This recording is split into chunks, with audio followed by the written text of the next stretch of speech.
de la ciutat. Avui celebrarem el Dia Mundial de la Poesia i el Toar, mitjançant el seu gran equip d'homes i dones, ha volgut també col·laborar en aquest dia tan especial.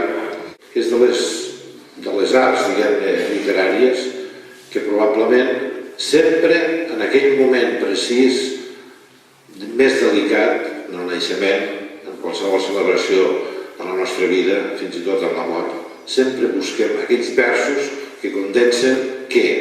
Allò més profund del nostre ésser, allò del nostre sentiment. En la poesia Tan sols la paraula nua de Montserrat Adelló, que és la que ha estat seleccionada aquest any per la Generalitat com a manifest del Dia Mundial de la Poesia.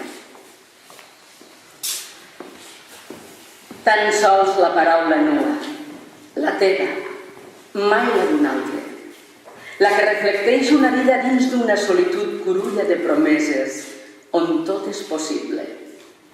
S'esvaneixen els dubtes, la foscor, claror es torna, i els sols variants i múltiples cauen damunt cada mot, el cobreixen i donen força.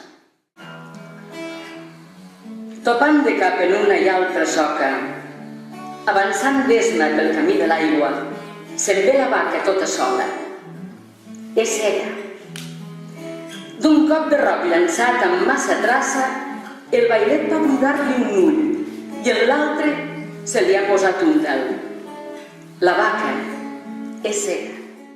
Pels aires s'alçarà, pels cors penetrarà, enyora s'anirà fent de germanor una cançó.